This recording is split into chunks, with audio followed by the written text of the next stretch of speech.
Hello everyone. आज का हमारा चैप्टर है 1 class 7th nutrition in plants. आज की वीडियो में हम इस चैप्टर के बारे में पढ़ेंगे। तो यहाँ पे एक फ्लो चार्ट के थ्रू पहले ही बता दिया कि यहाँ पे हम न्यूट्रिशन पढ़ेंगे। तो न्यूट्रिशन दो तरीके का होता है, autotrophic and heterotrophic. I hope आप सबको ये समझ में आए, और वीडियो पसंद आए तो प्लीज़ लाइक करिए, शेयर कीजिए और सब्सक्राइब कीजिए, और अपने फीडबैक ज़रूर दीजिएगा कमेंट सेक्शन में। Thank you.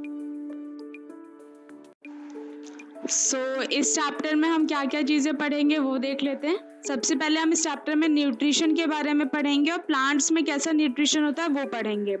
Different modes of nutrition भी पढ़ेंगे हम, साथ के साथ फोटोसिंथेसिस के बारे में भी पढ़ेंगे कि क्या क्या मटेरियल्स की रिक्वायरमेंट होती है और क्या प्रोडक्ट्स बनते हैं और क्या क्या फैक्टर्स उसको अफेक्ट करते हैं। तो this is a overview of the chapter जो हम इस चैप्टर में आगे पढ़ने वाले हैं। इंट्रोडक्शन ले लेते हैं चैप्टर का। Plants make their food by the process of photosynthesis. Plants अपना फूड खुद बनाते हैं और उस प्रोसेस को फोटोसिंथेसिस कहा जाता है। बट एनिमल्स अपना फूड नहीं बना सकते हैं, वो या तो डायरेक्टली या इनडायरेक्टली किस पे डिपेंडेंट है, प्लांट्स पर। तो जो ग्रीन प्लांट्स हैं वो फूड बनाते हैं और उनका फूड एनिमल्स डायरेक्टली या फिर इनडायरेक्टली अपना फूड लेते हैं। अब हमें फूड की जरूरत पड़ती क्यों है? All organisms require food for survival and growth. Growth और सर्वाइवल के लिए, लाइफ को जीने के लिए हमें फूड की जरूरत पड़ती है। और न्यूट्रिएंट्स क्या हैं? न्यूट्रिएंट्स हमारे फूड को हेल्दी बनाते हैं। हमारे फूड से जो एनर्जी हमें मिलती है वो न्यूट्रिएंट्स की वजह से मिलती है। तो requirement of nutrients, mode of intake of food and its utilization in body are collectively known as nutrition. मतलब फूड का इनटेक करना और बॉडी में उसका यूटिलाइजेशन होना, खाना खाया उससे एनर्जी प्रोड्यूस होना, काम करना, ये सारे प्रोसेस को न्यूट्रिशन कहा जाता है। So here is a flow chart of nutrition. Nutrition is of two kinds, autotrophic and heterotrophic. Autotrophic के examples हैं green plants and blue green alga. सिर्फ यही दो ऑर्गेनिजम्स हैं जो कि अपना फूड खुद बना सकते हैं, और बाकी सारे ऑर्गेनिजम्स जितने भी अर्थ पे प्रेजेंट हैं वो सब हेटेरोट्रॉफिक है। हेटेरोट्रॉफिक के 3 काइंड्स यहाँ दिए हुए, saprophytic, parasitic and holozoic. Saprophytic के एग्जांपल फंगी और यीस्ट हो गए, parasitic Cuscuta and Plasmodium, and holozoic में मैन, डॉग, अमीबा, बर्ड्स, ये सब किस में आ जाते हैं? होलोजोइक न्यूट्रिशन में, जो कि हेटेरोट्रॉफिक का एक पार्ट है। ऑटोट्रॉफिक न्यूट्रिशन के बारे में देखते हैं। Autotrophic nutrition is the process by which an organism produces its own food. एक ऐसा मोड ऑफ न्यूट्रिशन या फिर एक ऐसा प्रोसेस जिसमें ऑर्गेनिज्म अपना फूड खुद बनाता है। अब खुद बनाने का मतलब ये नहीं कि जैसे हम बनाते हैं, खुद बनाने का मतलब कि रॉ मटेरियल्स का यूज करके और उसे ऑर्गेनिक कंपाउंड बनाए, इनऑर्गेनिक को ऑर्गेनिक में कन्वर्ट कर दे। For example plants take inorganic compounds like carbon dioxide and water. Carbon dioxide और वाटर वो अपने एटमॉस्फेयर से रिसीव करते हैं and convert it into an organic food compound, और उसको किस में कन्वर्ट कर देते हैं? एक फूड कंपाउंड जो कि ग्लूकोज है। और इस पूरे प्रोसेस में सन उनकी हेल्प करता है। हियर इज अ डायग्राम जो कि आपको शो कर रहा है। लाइट एनर्जी सन से मिल रही है, कार्बन डाइऑक्साइड एटमॉस्फेयर से, वाटर जो है रूट्स ले रही हैं सॉइल के थ्रू, और जब ये सारी चीजें मिल रही हैं तो ऑक्सीजन रिलीज हो रहा है और प्लांट्स के पास अपना ग्लूकोज तैयार हो जा रहा है। तो ये है फोटोसिंथेसिस का प्रोसेस जो कि ऑटोट्रॉफिक न्यूट्रिशन में आता है। ऑटोट्रॉस मतलब कि ग्रीन प्लांट्स इसको शो करते हैं। अब फोटोसिंथेसिस के बारे में थोड़ा पढ़ लेते हैं।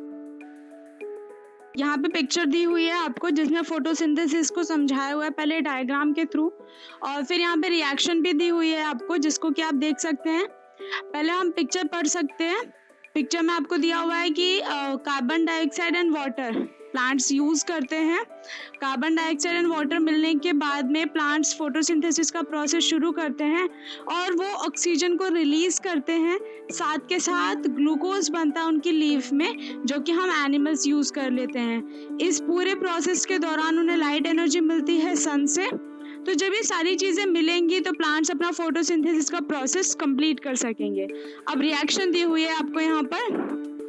कार्बन डाइऑक्साइड को CO2 करके लिखा हुआ है, वाटर H2O, जब कार्बन डाइऑक्साइड एंड वाटर मिलेगा सनलाइट और क्लोरोफिल की प्रेजेंस में, एरो के ऊपर लिखा हुआ है सनलाइट और क्लोरोफिल, मतलब कि उनकी प्रेजेंस चाहिए वहां पर, तो क्या बनेगा, ग्लूकोज C6H12O6 और ऑक्सीजन रिलीज हो जाएगा। तो ये पूरी रिएक्शन फोटोसिंथेसिस की रिएक्शन है जो प्लांट्स में होती है, कब, जब सनलाइट होती है, क्लोरोफिल होता है और उस टाइम पर प्लांट्स अपना फूड तैयार करते हैं। इस पेज पे फैक्टर्स है जो फोटोसिंथेसिस को, there are 4 factors which affect photosynthesis. First one is light. If there is more light, photosynthesis happens faster. यहाँ लाइट कहने का मतलब सनलाइट से है, सनलाइट अगर ज्यादा होगी तो फोटोसिंथेसिस उतनी ही तेजी से होगा। सेकेंड है water. If there is not enough water, photosynthesis slows down. It means कि जितना अच्छा वाटर होगा, जितना ज़्यादा पानी होगा, फोटोसिंथेसिस उतनी ज़्यादा होगी। अगर पानी की मात्रा कम होगी तो फोटोसिंथेसिस भी स्लो डाउन हो जाएगा। Third one is temperature. Temperature मतलब हीट. अगर हीट 30 डिग्री सेल्सियस तक है तो वो बेस्ट होता है फोटोसिंथेसिस के लिए, लेकिन अगर हीट बहुत ज़्यादा हो जाएगा, 40 डिग्री सेल्सियस से ऊपर जाने लगेगी जब हीट, तो फोटोसिंथेसिस का रेट कम होने लगेगा क्योंकि सारा का सारा पानी इवापोरेगा बहुत जल्दी। तो इसीलिए टेम्परेचर हमें मॉडरेट चाहिए होता है। नेक्स्ट है कार्बन डाइऑक्साइड. जितना ज़्यादा कार्बन डाइऑक्साइड होगा एटमॉस्फेयर में उतनी तेजी से फोटोसिंथेसिस होगा। तो ये आपके 4 फैक्टर हैं जो फोटोसिंथेसिस को। अब आ जाता है हेटरोट्रॉफिक न्यूट्रिशन पे. हेटरोट्रॉफिक वर्ड का मतलब होता है जहां पर कि हम अपने फूड के लिए, अपने नरिशमेंट के लिए किसी और पे डिपेंडेंट हो। तो हिट्रो प्लस ट्रोफोज. हिट्रो मतलब अदर्स एंड ट्रोफोज मतलब नरिशमेंट. जो ऑर्गेनिजम्स अपने फूड के लिए किसी और ऑर्गेनिज्म पे डिपेंडेंट होते हैं उनको हेटरोट्रॉफ्स कहा जाता है और उनके मोड ऑफ न्यूट्रिशन को हेटरोट्रॉफिक न्यूट्रिशन कहा जाता है। अब ऐसा क्यों होता है? तो जितने भी एनिमल्स हैं वो अपना फूड खुद नहीं बना सकते, तो वो प्लांट्स पे डिपेंडेंट है अपने फूड के लिए।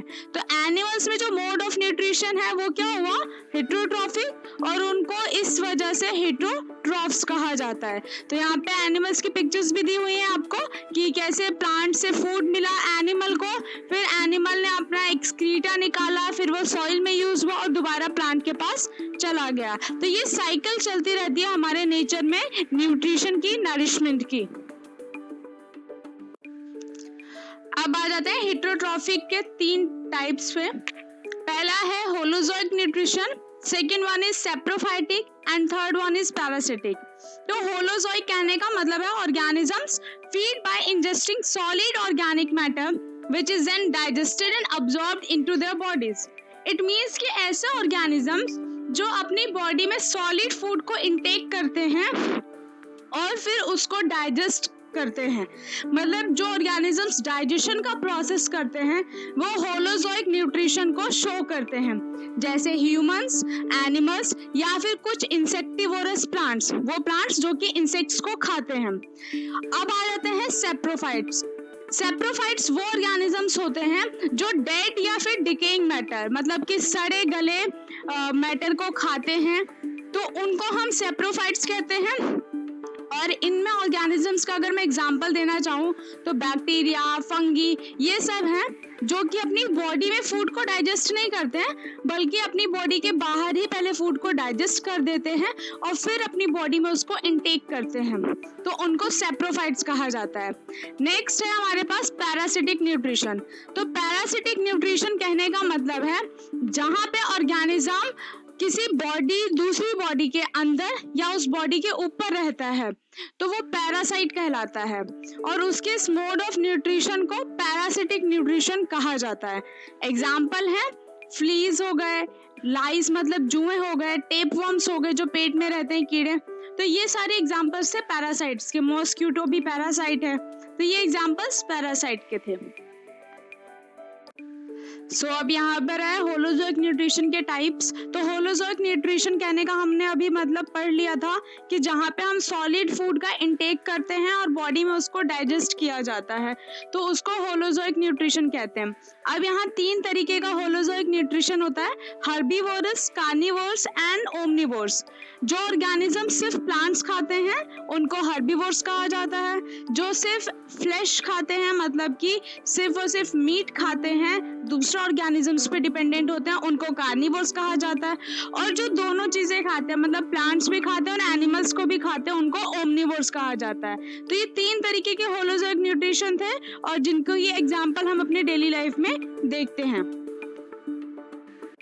अब आ जाते हैं सेप्रोट्रॉफ्स पे, जिसमें कि हम सेप्रोफाइटिक न्यूट्रिशन के बारे में भी पढ़ रहे थे। तो सेप्रोट्रॉफ्स नॉन ग्रीन प्लांट्स होते हैं, जैसे कि मशरूम, फंगी, यीस्ट, बैक्टीरिया। ये ऑर्गेनिजम्स अपना फूड खुद नहीं बना पाते हैं, बट इनके पास मॉइस्चर होता है। तो ये अपना फूड किससे लेते हैं? जो डेड या डिकेइंग मैटर होता है, जो सड़े गला ऑर्गेनिक मैटर होता है, उससे अपना फूड इंटेक करते हैं। और ये कैसे करते हैं? जैसे गाय का गोबर हो गया, काउ डंग, वुड, ब्रेड, इन सब पर फीड करते हैं और ये अपनी बॉडी से डाइजेस्टिव जूसेस निकालते हैं। जनरली क्या होता है, हम अपनी बॉडी के अंदर जब फूड जाता है तो डाइजेस्टिव जूसेस निकालते हैं, बट ये अपनी बॉडी से बाहर निकालते हैं डाइजेस्टिव जूसेस। जो इन्हें फूड दिखता है बाहर, उस डेड एंड डिकेइंग मैटर पे अपने जूसेस सिक्रीट करते हैं और फिर उसको बाहर डाइजेस्ट करके अपनी बॉडी में इनटेक करते हैं सॉल्यूबल फॉर्म में। तो इसीलिए इनको सेप्रोट्रॉफ्स कहा जाता है और इनके इस मोड ऑफ न्यूट्रिशन को सेप्रोट्रॉफिक न्यूट्रिशन कहा जाता है। एग्जाम्पल मशरूम हो गया, फंगी हो गया, यीस्ट हो गया, बैक्टीरिया हो गए, ये सब सेप्रोट्रॉफ्स कहे जाते हैं। Parasitic nutrition. पैरासिटिक न्यूट्रिशन एक ऐसा मोड ऑफ न्यूट्रिशन जिसमें कि एक ऑर्गेनिज्म दूसरे ऑर्गेनिज्म की बॉडी के ऊपर या बॉडी के अंदर रहता है और वहां से अपना न्यूट्रिशन इनटेक करता है। कोई भी बॉडी जिसके ऊपर वो रह रहा है उस बॉडी को होस्ट कहेंगे, और जो ऑर्गेनिज्म दूसरी बॉडी से अपना फूड इनटेक करता है उसको पैरासाइट कहा जाता है। तो इस तरीके से ये ऑर्गेनिजम्स अपना फूड इनटेक करते हैं और इसीलिए इनके फूड के इनटेक के मोड को पैरासिटिक न्यूट्रिशन कहा जाता है। For example Cuscuta. Cuscuta plant दूसरे प्लांट बॉडी के साथ अटैच्ड रहता है और वो दूसरा प्लांट जब अपना फोटोसिंथेसिस कंप्लीट कर लेता है तो कसकटा उसकी बॉडी से न्यूट्रिशन इनटेक कर लेता है, अब्सॉर्ब कर लेता है। इसी तरीके से मॉस्किटो, मच्छर हमारा खून पी के चला जाता है, तो वो मॉस्किटो क्या हुआ? पैरासाइट, और हम होस्ट हुए क्योंकि मॉस्किटो हमारी बॉडी से न्यूट्रिशन का इनटेक कर रहा है। तो ये होता है पैरासिटिक न्यूट्रिशन और उन ऑर्गेनिजम्स को कहते हैं पैरासाइट। नेक्स्ट है इंसेक्टिवोरस प्लांट्स। इंसेक्टिवोरस नाम बता रहा है इंसेक्ट्स खाने वाले प्लांट्स। तो जो प्लांट्स इंसेक्ट्स को खाते हैं उनको इंसेक्टिवोरस प्लांट्स कहते हैं। अब ये प्लांट्स जो हैं इंसेक्ट्स खाते क्यों हैं?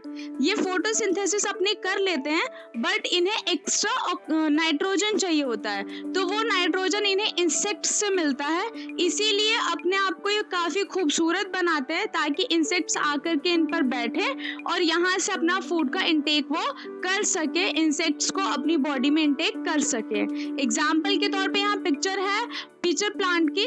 तो पिचर प्लांट की जो लीफ होती है वो पिचर जैसी, मतलब एक बैग जैसी बन जाती है और उसका एक लिड होता है, मतलब ढक्कन होता है। जैसे ही कोई इंसेक्ट आकर के उस लिड पे बैठेगा, उस लिड के खुल जाने से वो पिचर के अंदर चला जाएगा और फिर लिड ऊपर से बंद हो जाएगी। जैसे इंसेक्ट प्लांट के अंदर जाएगा, डाइजेस्टिव जूसेस सिक्रीट होंगे और पिचर प्लांट उसको क्या करेगा? डाइजेस्ट करके बॉडी में यूज कर लेगा। तो इस तरीके से इंसेक्टिवोरस प्लांट्स इंसेक्ट्स को क्या करते हैं? अपनी बॉडी में इंटेक करते हैं फॉर यूजिंग नाइट्रोजन। अलग अलग एग्जांपल्स भी हैं यहाँ पे, विनस फ्लाई ट्रैप है, डॉर्सेरा है, तो ये इंसेक्टिवोरस प्लांट्स के एग्जांपल्स हैं। अब आ जाते हैं सिम्बायोसिस पे। तो सिम्बायोसिस कहने का मतलब है जहाँ पे दो ऑर्गेनिजम्स एक साथ रहते हैं और दोनों एक दूसरे को फायदा पहुंचाते हैं, दोनों एक दूसरे को म्यूचुअलिज्म शो करते हैं, तो उसको कहा जाता है सिम्बायोसिस। एक साथ रहना, एक साथ काम करना और एक दूसरे की हेल्प करना, एक दूसरे को बेनिफिट पहुंचाना। तो यहाँ पर एग्जाम्पल के तौर पे जो काफी फेमस एग्जाम्पल इसमें काउंट होता है, लाइकेंस के बारे में अगर हम बात करें तो लाइकेंस एक एसोसिएशन का नाम है, मतलब जहाँ पे दो ऑर्गेनिजम्स जुड़ जाते हैं उसको लाइकेंस कहते हैं। अब वो दो ऑर्गेनिजम्स हैं कौन? एक एल्गा और एक फंगस। एल्गा नाम बता रहे हैं, जो काई होती है वो ग्रीन कलर की होती है, तो एल्गा फोटोसिंथेसिस कर सकता है और फंगस के पास मतलब फंगस के पास मॉइस्चर होगा, फंगी के पास, तो वो क्या करेगा, फंगस को मॉइस्चर प्रोवाइड करेगा, प्रोटेक्शन प्रोवाइड करेगा, शेल्टर देगा, और एल्गा इन रिटर्न उसको क्या देगा, फोटोसिंथेसिस करने के बाद जो फूड बनेगा वो। तो ये दोनों अपनी अपनी चीजों को शेयर करते हैं, शेल्टर को शेयर करते हैं, तो इसीलिए इसको सिम्बायोसिस कहा जाता है, सिम्बायोटिक रिलेशनशिप कहा जाता है। यहाँ अलोंग साइड एक पिक्चर है लाइकेंस की, तो आप लोगों ने कई बार देखा होगा पत्थरों पे, पहाड़ों पे या ट्रीज के रूट्स के पास में ऐसी स्ट्रक्चर बनी हुई होती है, इसी को लाइकेंस कहा जाता है, जहाँ पे एल्गा और फंगस एक साथ रहते हैं। अनदर एग्जांपल अगर हम देखना चाहें तो जैसे कि राइनो की बॉडी पे, राइनोसेरस की बॉडी पे, बैक पे बर्ड बैठ जाती है, या किसी भी बड़े एनिमल की बैक पे बर्ड्स बैठ जाती है, तो फायदा क्या होता है, एनिमल को जो कीड़े मकोड़े छोटे छोटे काट रहे होते हैं उनसे राहत मिल जाती है, और जो बर्ड उसकी बॉडी पे, बैक पे बैठी हुई है, उसको फूड मिल जाता है। तो यहाँ पे दोनों एक दूसरे को बेनिफिट पहुंचा रहे हैं, तो इसीलिए इसको सिम्बायोसिस कहा जाता है, सिम्बायोटिक रिलेशनशिप कहा जाता है। अब आ जाते हैं सेल के बारे में। तो इस चैप्टर में हमने बेसिकली सेल के बारे में पढ़ा था, काफी छोटा सा, बहुत बेसिक इंफॉर्मेशन शेयर की गई थी यहाँ पर। तो सेल होता क्या है, जब भी हमारी बॉडी में कोई रिएक्शन होती है, कोई न्यूट्रिशन का इनटेक या बॉडी उसको यूज करती है, या मेटाबॉलिज्म होता है, कुछ भी होता है हमारी बॉडी में, तो बॉडी में होने का मतलब है कि सेल में हो रहा है। कोई भी ऑर्गेनिज्म अलग अलग सेल से मिलकर बनता है, तो सेल कितने भी तरीके की हो, उसमें ये तीन चीजें कॉमन होती हैं, nucleus, cytoplasm and cell membrane. Picture भी दी हुई है, आप देख सकते हैं, डेफिनेशन पढ़ लेते हैं। Nucleus is the controlling centre of the cell. Cell का कंट्रोलिंग सेंटर जो है वो कौन होता है, न्यूक्लियस। इसको सेल का ब्रेन भी कहा जाता है, क्योंकि ये सेल के सारे फंक्शंस को कंट्रोल करता है, कब सेल को वर्क करना है, कब सेल को न्यूट्रिशन का यूज करना है, ये सारी चीजें कौन उसको प्रोवाइड करेगा, ब्रेन। और ब्रेन कौन है उसका, न्यूक्लियस। अब है साइटोप्लाज्म। साइटोप्लाज्म एक जेली लाइक सब्सटेंस है जो कि सेल के अंदर प्रेजेंट होता है, और सेल में और भी बहुत सारी ऑर्गेनेलीज होती हैं, सेल में बहुत सारी चीजें होती हैं, तो उनके फंक्शंस को इजी करने के लिए, ताकि वो इजीली फ्लोट कर सके, उसमें अपना वर्क कर सके, वो प्रोटेक्शन, वो चीजें प्रोवाइड कौन करेगा, साइटोप्लाज्म। नेक्स्ट है सेल मेम्ब्रेन। मेम्ब्रेन वर्ड का मतलब होता है एक ऐसी लेयर जो किसी चीज की प्रोटेक्शन करे, तो सेल को प्रोटेक्ट करने वाली लेयर को सेल मेम्ब्रेन कहा जाएगा, जो कि उसके मटेरियल को दूसरी सेल में मिक्स होने से बचाए, उसको बाकी चीजों से प्रोटेक्ट करे। तो ये तीन चीजें थी सेल में, nucleus, cytoplasm and cell membrane. ये तीनों चीजें सेल में, हर सेल में प्रेजेंट होंगी, और हर सेल में इनका सेम फंक्शन होता है।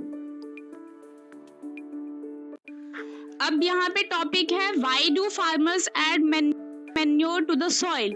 फार्मर्स अपनी फील्ड में मैन्योर को क्यों ऐड करते हैं, मैन्योर मतलब खाद को क्यों ऐड करते हैं। तो हम सबको पता है, जब हम एक ही सॉइल पे बार बार क्रॉप का प्रोडक्शन करेंगे, खेती करेंगे, तो उसके न्यूट्रिएंट्स कम हो जाएंगे। तो क्योंकि न्यूट्रिएंट्स को ऐड होना होता है सॉइल में, ताकि क्रॉप्स अच्छी उगे, प्लांट्स की अच्छी ग्रोथ हो, तो इसके लिए फार्मर्स क्या करते हैं, अलग से मैन्योर्स को ऐड करते हैं जिससे कि प्लांट्स की ग्रोथ अच्छी हो। और मैन्योर्स क्या होते हैं, ऑर्गेनिक सब्सटेंसेस होते हैं जो प्लांट्स के या फिर एनिमल्स के वेस्ट के डीकम्पोज होने से बनते हैं। जैसे लीफ है, पत्तियां हैं, तो पत्तियों को अगर हम डीकम्पोज कर दें तो क्या हो जाएगा, वो मैन्योर बन जाएंगी। इसी तरीके से हमारी बॉडी का वेस्ट हो गया, फीकल मैटर हो गया, उसको हम डीकम्पोज कर दे तो वो क्या बन जाएगा, मैन्योर बन जाएगा। इसी तरीके से काउ डंग है, जैसे कि गाय भैंसों का जितना भी डंग है वो यूज कर ले तो क्या बन जाएगा, मैन्योर बन जाएगा। तो मैन्योरिंग को इसीलिए किया जाता है ताकि सॉइल में जो है न्यूट्रिएंट्स अच्छे से आ सके, और सारे न्यूट्रिएंट्स जब आ जाएंगे तो सॉइल में जितने भी क्रॉप्स या प्लांट्स होंगे उनकी ग्रोथ अच्छी होगी।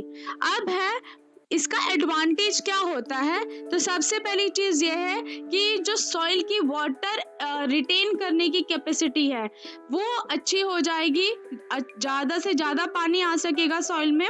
साथ के साथ सॉइल में गैसेस का एक्सचेंज इजीली हो जाएगा जिससे कि क्रॉप्स को इजीली ऑक्सीजन जितना भी उन्हें गैस चाहिए वो मिल जाएगी। माइक्रो ऑर्गेनिज्म जैसे अर्थवर्म हो गया, बैक्टीरिया हो गया, ये सब की अच्छे से इंक्रीमेंट होगा जिससे कि क्रॉप्स जो हैं वो अच्छे से ग्रो करें। सॉइल का टेक्सचर अच्छा हो जाएगा, मतलब कि उसमें दरारें नहीं पड़ेंगी। साथ के साथ सॉइल में न्यूट्रिएंट्स की कमी नहीं होगी। तो ये सारे एडवांटेजेस थे। आई होप आप सबको चैप्टर क्लियर होगा, आपने अच्छे से देखी होगी वीडियो। और अगर आपको वीडियो पसंद आए तो प्लीज़ लाइक करें, शेयर करें एंड सब्सक्राइब करें चैनल को, और अपने फीडबैक ज़रूर दें। Thank you.